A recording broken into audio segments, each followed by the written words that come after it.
우리 그리스도인들이 신앙생활을 하면서 하나님 중심의 신앙이 확립됐을 때 그 신앙이 견고할수록 우리의 삶은 안전하다. 하나님의 보호와 특별한 은총을 힘입는다는 겁니다. 그럼에도 불구하고 우리가 종종 신앙생활에 힘든 시기를 보낼 때가 있어요. 그 이유는 하나님과 소통이 끊어질 때예요. 하나님과 우리와의 사이가 막혀 있으면 우리가 영혼이 아파요. 형통하지를 못하다 이 말이에요. 영혼이 파리에 갈 때 영혼의 파리에서 그치는 게 아니라 우리의 삶의 파리함으로 이어져요, 이것이. 그래서 이 시편 42편과 43편을 거의 형제시라고 보는데 여기에서 강조하는 건 뭐냐 하면 하나님 갈망 사상이에요. 사슴이 시냇물을 찾기에 갈급함 같이 내 영혼이 하나님을 찾기에 갈급해 있는 상태, 이걸 영적 튜닝이 잘 돼 있는 상태라고 보면 돼요. 그래서 영적 튜닝이 잘 돼 있으면 그야말로 우리의 삶은 하나님의 특별한 보호와 은혜를 수없이 경험할 수밖에 없다. 그러나 이것이 끊어져 있을 때 우리는 힘든 시간을 보내게 된다는 겁니다.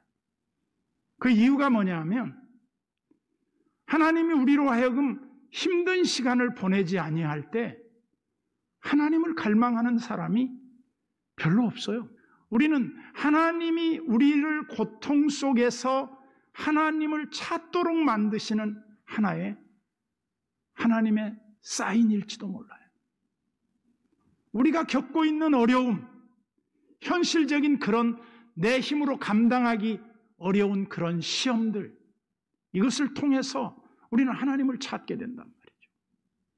그렇지 않으면 인간이 얼마나 기고만장하겠습니까?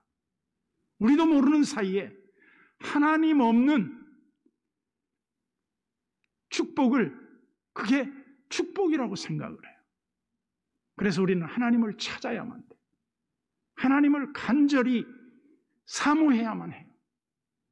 여러분, 사슴이 싫어하는 게 한 두세 가지가 있겠죠.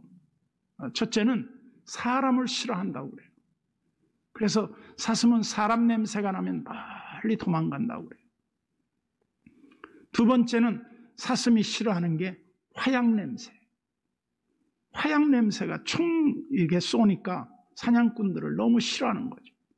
그리고 이제 또 더 하나 더 있다 그러면 맹수들을 싫어하겠죠. 그래서 사슴은 늘 이렇게 높은 산, 바위 이런 데 머무는 시간이 많다고 그래요. 그런데 그들이 하루 종일 이렇게 온 산을 헤매다가 해질녘이 되면 물가로 내려와야 돼요. 물가로 내려와서 그 물웅덩이에 고인 물을 먹기 위해 내려오게 되면 거기에 누가 기다리고 있느냐? 사냥꾼들이 총을 다 겨누고 나타나기를 기다리는 거예요. 그러면 사슴들이 굉장히 민감해요. 저 나무 뒤에 사냥꾼들이 숨어서 자기들을 총을 겨누고 있다는 사실을 인지하고 거기에서 막 도망가요. 그러다가 또 다시 너무 갈증이 나니까 또 돌아온다는 거예요. 그러다가 마침내는 이제 결단을 하는 거예요. 내가 목말라 죽으나 총에 맞아 죽으나 결국은 선택이다. 그리고 마지막 타는 목마름을 극복할 수 없을 때 그 사냥꾼이 자기에게 총을 겨누고 있는 그 총 앞으로 걸어간다는 거예요. 그때 그 사슴의 심정이 바로 우리들이 이 땅에 살면서 고난당하는 그 사이에 하나님 앞으로 찾아가는 것과 같이 비유했다는 사실이에요. 절망, 그리고 그 어떤 해결책도 보이지 아니할 때 우리는 하나님 앞에 엎드리게 되어 있어요. 하나님, 저는 더 이상 방법이 없습니다. 기도하는 사람들에게 일어나는 이 신비함이 무엇입니까? 우리가 하나님의 도움을 구할 때 하나님이 거기에 그 도움의 손길을 내미신다는 거예요. 하나님이 우리를 붙들어 주신다는 거예요. 그래서 시편 34편에 뭐라고 말합니까? 시편 34편 10절은 이렇게 말합니다. 젊은 사자는 궁핍하여 줄일지라도 여호와를 찾는 자는 모든 좋은 것에 부족함이 없으리로다. 저는 하나님 앞에 예배하는 우리 성도들의 삶 자체도 이게 뭐냐? 하나님의 품을 찾아온 어린아이와 같은 심정의 갈망이라고 봐요. 너희는 어린아이와 같이 신령한 젖을 사모하라 그랬어요. 여러분, 아이들이 말이죠, 엄마가 떨어져서 얼마 동안 젖을 먹지 못했다고 생각을 해보세요. 아이가 막 보챌 겁니다. 막 울 거예요. 그러면 엄마는 그 자기의 그 아이에게 줘야 할 젖이 온 몸으로 느껴지는 거예요. 우리 아이에게 젖을 줘야 하는데. 그리고 그 아이가 엄마의 품에 탁 안겨서 엄마의 젖을 흠뻑 먹고 잠들어 있는 상태. 최고의 행복이에요. 우리 영혼이 하나님의 은혜의 풍성함을 맛보고 그 은혜에 젖어 우리가 하나님의 신령한 은총을 누리며 그 품에 안겨 있는 그 상태, 그게 바로 뭡니까? 부족함이 없는 거예요. 여호와는 나의 목자이시니 내게 부족함이 없으리로다. 하나님을 자기 하나님으로 삼는 백성은 복이 있도다. 아무 문제가 없는 거예요.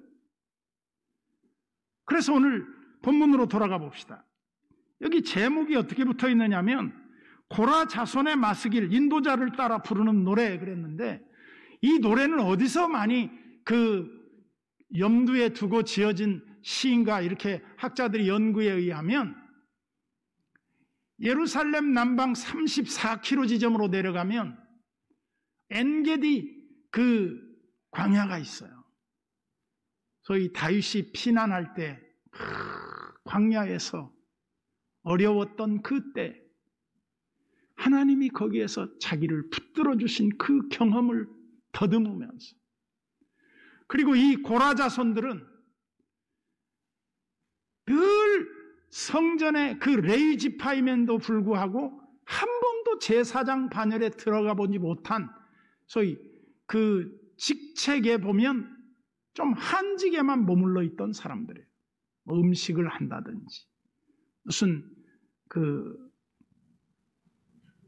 이렇게 천막을 거두고 다시 세운다든지, 또 그 천막 앞에 하나님의 성전의 문지기로 이렇게 보초를 선다든지, 아니면 뭐 제사장들의 그런 뒷바라지를 하는 그런 역할들을 하는 사람들이었어요.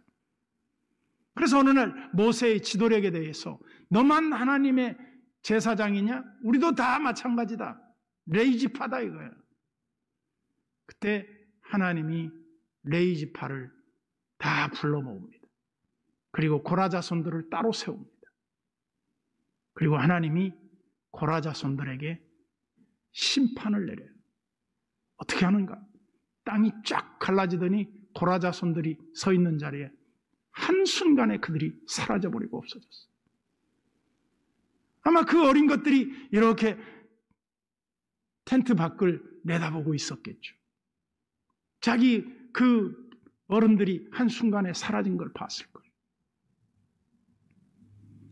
그리고 나서 이들은 어려서부터 더 이상 이의가 없었을 겁니다. 근데 이들이 언제 다시 이 찬양대원에 복귀하게 되느냐? 다윗이 기름 부음을 받고 피난 시절에 광야를 떠돌면서 이들이 합류하게 돼요. 그러면서 이들이 하나님의 성전 중심의 그런 노래를 하는 그런 위치의 선자들이 되게 돼요. 그러면서 그들이 불렀던 노래가 바로 이 42편, 43편이 주가 되는데, 이 노래의 핵심이 무엇이냐면 사슴이 시냇물을 찾기에 갈급함같이 내 영혼이 하나님을 이렇게 갈망하고 찾습니다, 이 말이에요. 그런데 2절에 보세요. 내 영혼이 하나님 곧 살아계시는 하나님을 갈망하나니 내가 어느 때에 나아가서 하나님의 얼굴을 배울까? 하나님의 얼굴을 지금 찾고 하나님을 뵙고 싶은데 하나님이 어디 계시냐 이 말이에요. 구약의 이스라엘 백성들은 세 가지 중심이 있었죠. 첫째는 하나님 중심, 성전 중심, 제사장 중심. 이게 딱 돼 있었단 말이죠. 그래서 성전에 가면 하나님을 뵙는다고 생각을 했어요. 그래서 성전에 나왔어요. 정말 위험을 무릅쓰고 하나님의 그 거룩한 존전 앞으로 나왔는데 3절에 뭐라고 말합니까? 사람들이 종일 내게 하는 말이 내 하나님이 어디 있느냐 하오니 내 눈물이 주야로 내 음식이 되었도다. 여기 보면 이 시인이 하나님을 이렇게 찾았지만 그 찾은 결과가 너무 참담했던 거예요. 그게 뭐예요? 내가 하나님 믿으면 잘 될 줄 알았는데, 하나님 믿었는데, 하나님 찾아왔는데 아무것도 달라진 게 없다 이 말이죠. 그때 사람들은 뭐라고 말합니까? 너 하나님 믿는다며, 너 하나님 어떻게 너 그렇게 도와주지도 않고 그렇게 고생하게 내버려 두냐 이거죠. 그때 우리 할 말이 없어요. 하나님이 살아계신 거 분명하고 하나님이 나를 돕는 자 중에 계신 걸 알고 있는데 마치 혼자 있는 것 같은 거예요. 그때 얼마나 힘들겠습니까? 눈물을 흘릴 수밖에 없죠. 그런데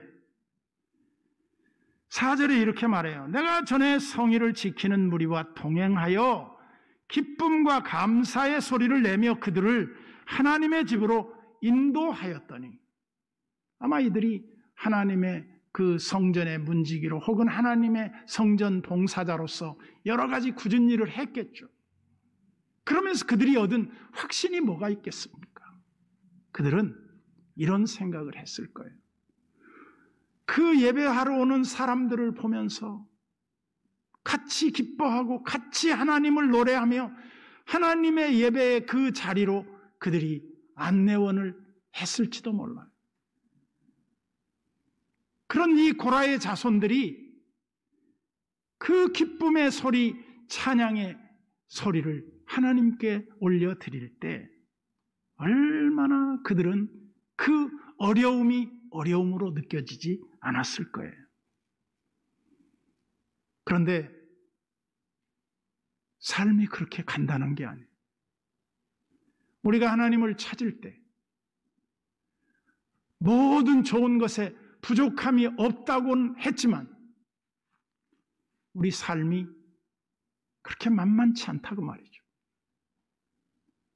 저는 요 근래 성도들의 그 삶의 그 정황을 우리 부목사님들이 신방 보고서를 통해 저에게 다 보고를 해요. 그럼 제가 그걸 아무리 바빠도 그걸 다 읽어봐요. 읽어보면 우리 교인들의 삶이 머릿속에 다 기억이 되죠. 어떻게 살고 있구나. 그런데 대부분 참 놀라운 것은 성도들이 그 어려움 중에서 하나님의 특별한 은혜를 받고 감사할 조건들이 많아졌다는 거예요. 코로나 이전과 코로나의 이 1년 넘게 유지되는 이 어려운 상황 속에서도 우리 성도들 대부분이 거의 어려움이 없다는 거예요. 물론 어려움을 겪는 소수들이 계신 것도 알고 있어요. 근데 우리는 기도합니다. 이 어려움을 당하는 성도들의 아픔을 하나님께서 속히 해결해 달라. 요한복음에도 분명히 말씀했잖아요.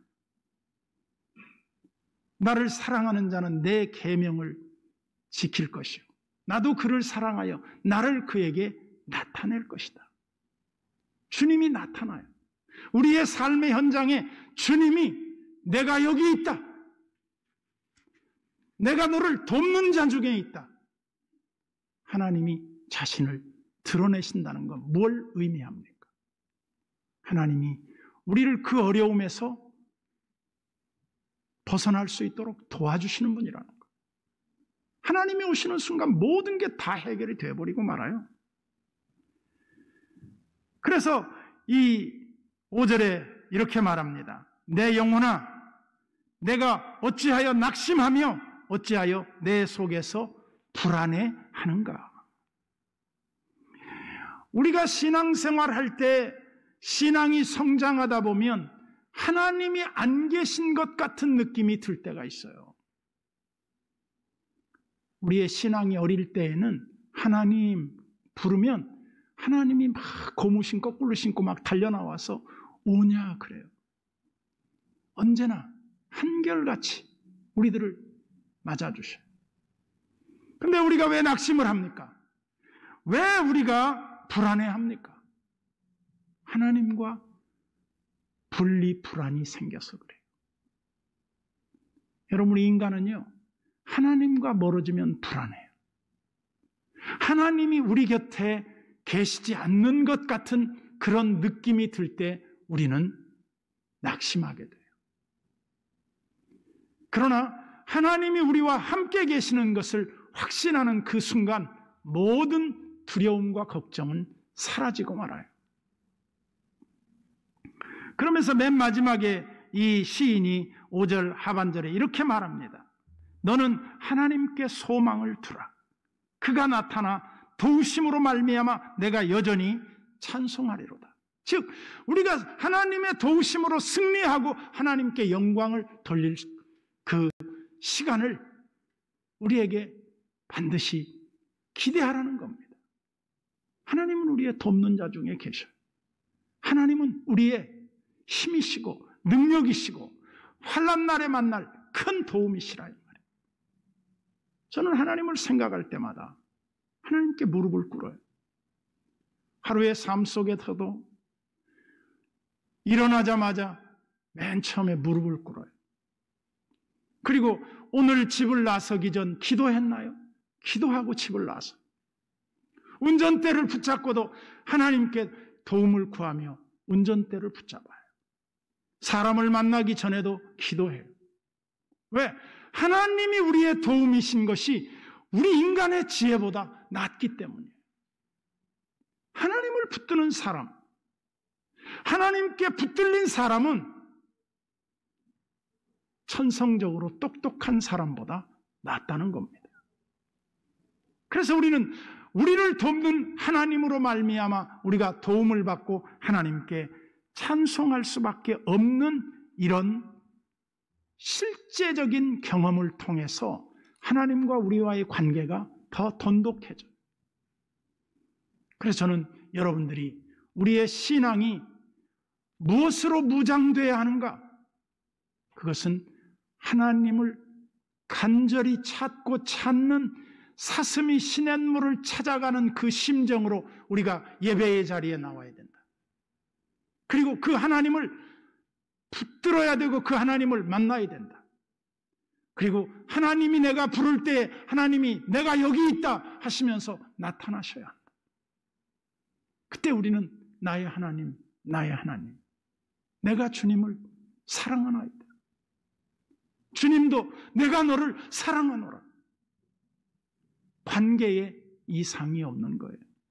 그때 우리의 삶은 결핍이 없어요. 우리는 왜 낙심합니까? 왜 두려워합니까? 왜 우리가 종종 슬픔에 잠겨 있습니까? 그것은 하나님의 보호하심에 대한 확신이 결여됐기 때문이에요. 제가 또 전에 한번 얘기를 했습니다만,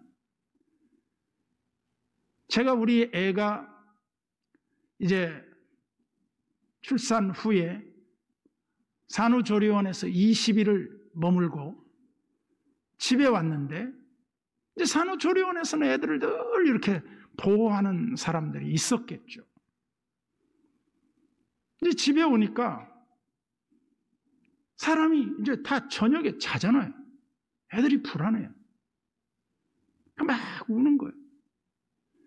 근데 우리 애가 우는데 이렇게 좀 다독거려주고 돌봐줘야 되는데 안 돌봐줘요.